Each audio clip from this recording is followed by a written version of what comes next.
Hello everyone, आप सभी का स्वागत है आपके अपने यूट्यूब चैनल पर। आज के वीडियो में हम कक्षा 10 के प्रथम चैप्टर रासायनिक अभिक्रिया एवं समीकरण का अध्ययन करेंगे। हमारे दैनिक जीवन में विभिन्न परिस्थितियां आती हैं, जैसे कमरे के ताप पर दूध को खुला छोड़ दें तो क्या होगा? दूध फट जाएगा। लोहे का तवा या तसला आर्द्र वायुमंडल में नमी वाले स्थान पर खुला छोड़ दें तो जंग लग जाएगा। पदार्थ के भौतिक तथा रासायनिक परिवर्तन के बारे में हमने पिछली कक्षा में पढ़ा है। इस अध्याय में हम रासायनिक अभिक्रिया का वास्तविक अर्थ क्या है, रासायनिक अभिक्रिया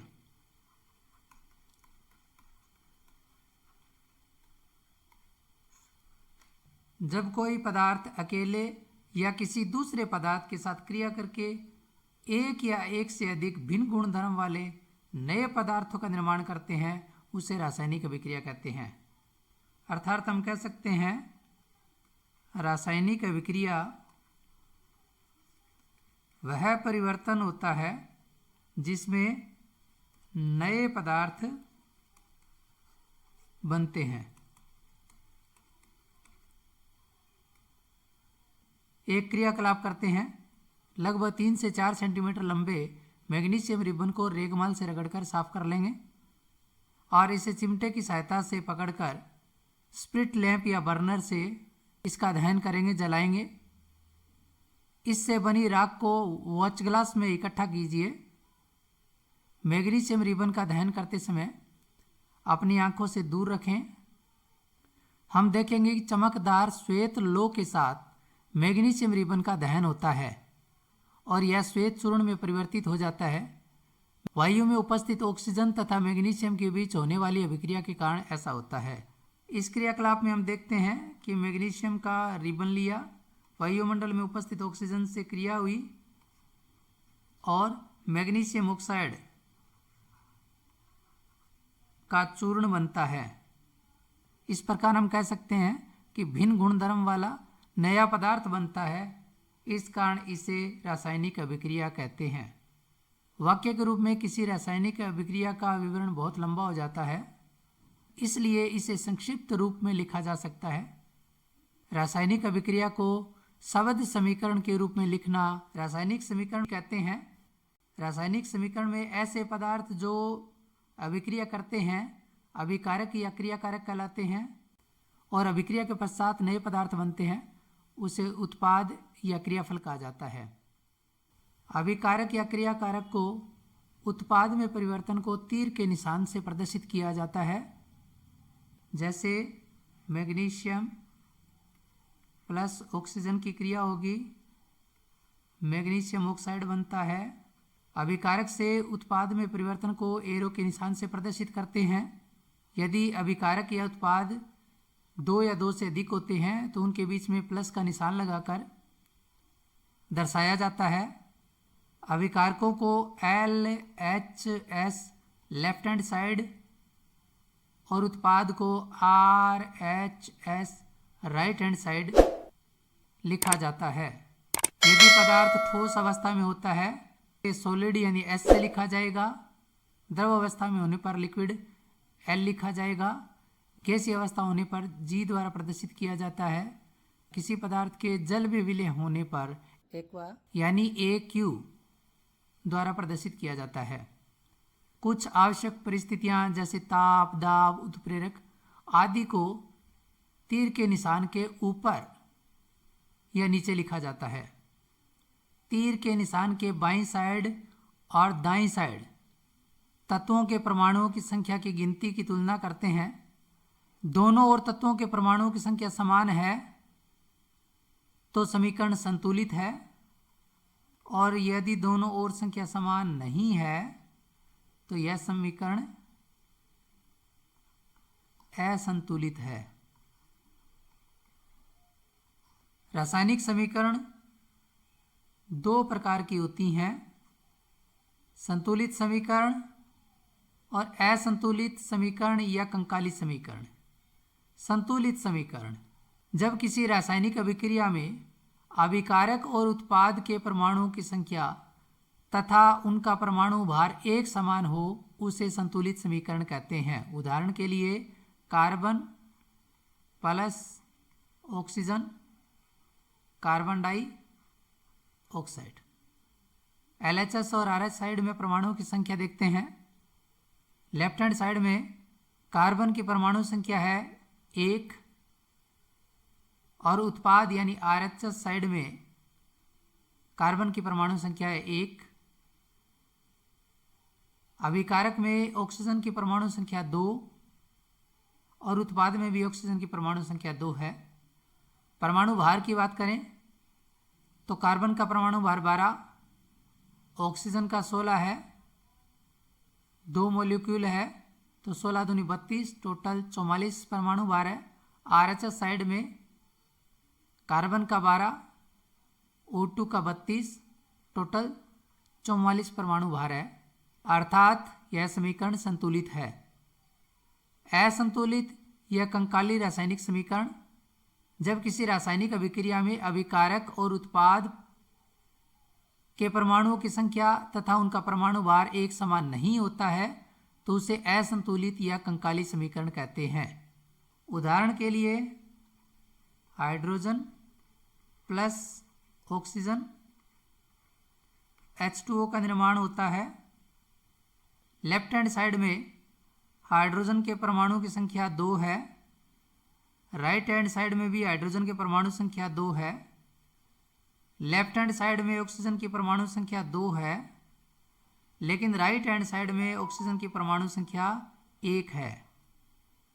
अर्थात अभिकारक तथा उत्पाद दोनों में परमाणुओं की संख्या तथा परमाणु भार एक समान नहीं है, अतः उक्त समीकरण असंतुलित समीकरण या कंकाली समीकरण कहलाती है।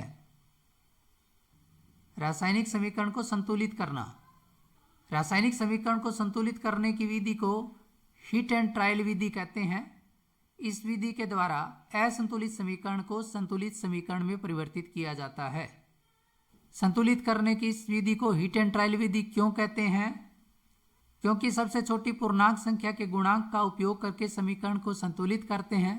इस कारण से समीकरण को संतुलित करने की इस विधि को हीट एंड ट्रायल विधि कहते हैं। एक असंतुलित समीकरण का उदाहरण लेते हैं।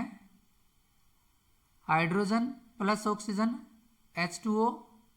पहले चरण में रासायनिक समीकरण लिख करके प्रत्येक सूत्र के चारों ओर बॉक्स का निर्माण करेंगे। चरण 2 में समीकरण में उपस्थित विभिन्न तत्वों के परमाणुओं की संख्या नोट करेंगे। जैसे तत्व हाइड्रोजन और ऑक्सीजन है।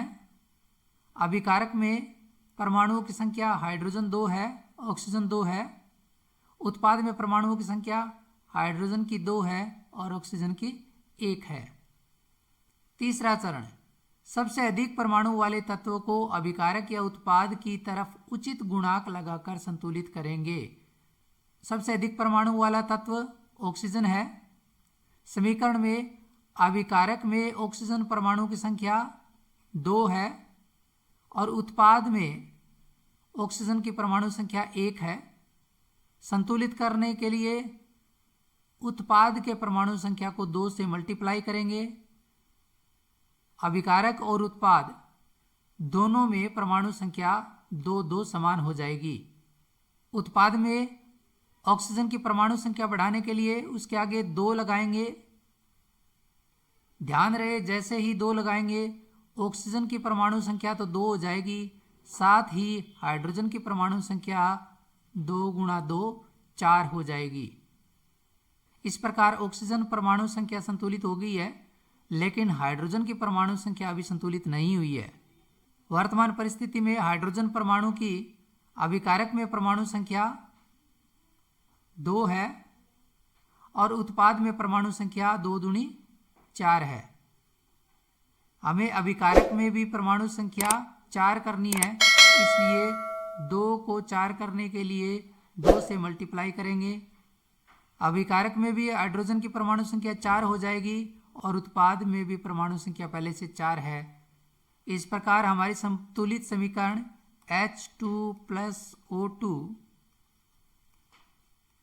H2O थी, जो कि असंतुलित थी, और संतुलित करने के पश्चात 2H2 प्लस O2 2H2O बन जाएगी। बच्चों एक अन्य उदाहरण लेते हैं। समीकरण है Na plus HCl NaCl plus H2 उत्पाद बनता है। यह एक असंतुलित समीकरण है क्योंकि अभिकारक में हाइड्रोजन परमाणु की संख्या 1 और उत्पाद में हाइड्रोजन परमाणु की संख्या 2 है, जो कि बराबर नहीं है। इसलिए यह समीकरण असंतुलित समीकरण या कंकाली समीकरण है। हमें इस समीकरण को हिट एंड ट्रायल विधि द्वारा संतुलित करना है। पहले चरण में रासायनिक समीकरण लिखकर प्रत्येक सूत्र को चारों ओर बॉक्स बना करके प्रदर्शित करेंगे। दूसरे चरण में विभिन्न तत्वों के परमाणुओं की संख्या नोट करेंगे। सोडियम, हाइड्रोजन और क्लोरीन। इस समीकरण में 3 तत्व हैं, तीनों लिखेंगे। अभिकारक में परमाणुओं की संख्या, अभिकारक में सोडियम 1 है, हाइड्रोजन 1 है और क्लोरीन की संख्या 1 है। इसी प्रकार उत्पाद में परमाणुओं की संख्या सोडियम की 1, हाइड्रोजन की 2 और क्लोरीन की 1 है। अभिकारक और उत्पाद में परमाणु संख्या समान नहीं है। इस असंतुलित समीकरण को संतुलित करना है। सबसे पहले अधिक परमाणु वाले तत्वों को अभिकारक या उत्पाद की तरफ उचित गुणांक लगा करके संतुलित करेंगे। डिफरेंस आ रहा है हाइड्रोजन का। उत्पाद में परमाणुओं की संख्या 2 है, अभिकारक में परमाणु की संख्या 1 है, तो इसे 2 से मल्टीप्लाई करेंगे, जिससे हाइड्रोजन की अभिकारक में परमाणु संख्या 2 हो जाएगी, जो कि उत्पाद की परमाणु संख्या के बराबर है। अर्थात हाइड्रोजन संतुलित हो गया। हाइड्रोजन को संतुलित करने के लिए HCl के आगे 2 लगाएंगे, जिससे हाइड्रोजन 2 हो जाएंगे, लेकिन साथ ही क्लोरीन भी 2 हो जाएंगे। अब क्लोरीन को संतुलित करेंगे। वर्तमान में अभिकारकों में क्लोरीन परमाणु की संख्या 2 है और उत्पाद में क्लोरीन परमाणु की संख्या 1 है। दोनों को बराबर करने के लिए उत्पाद के परमाणु संख्या को 2 से मल्टीप्लाई करेंगे, जिससे अभिकारक और उत्पाद दोनों में परमाणु की संख्या बराबर हो जाएगी। बराबर करने के लिए NaCl के आगे 2 लगाएंगे। NaCl के आगे 2 लगाने से क्लोरीन की संख्या तो बराबर हो गई, लेकिन साथ में ही सोडियम की संख्या भी 2 हो गई। सोडियम को संतुलित करना। अभिकारकों में सोडियम परमाणु की संख्या 1 है और उत्पाद में सोडियम परमाणु की संख्या 2 है।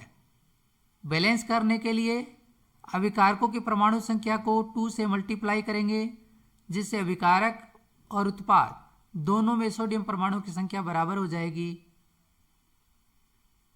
इस प्रकार 2Na plus 2HCl 2NaCl plus H2, यह संतुलित समीकरण है। रासायनिक अभिक्रिया के प्रकार। रासायनिक अभिक्रिया निम्न प्रकार की होती हैं। पहला है संयोजन अभिक्रिया। संयोजन का अर्थ होता है जुड़ना। ऐसी रासायनिक अभिक्रिया जिसमें 2 या 2 से अधिक पदार्थ आपस में संयोग करके यानी जुड़ करके एक उत्पाद बनाते हैं, उसे संयोजन अभिक्रिया कहते हैं। इस अभिक्रिया को योगात्मक या संयुग्मन अभिक्रिया भी कहा जाता है। एक पदार्थ A है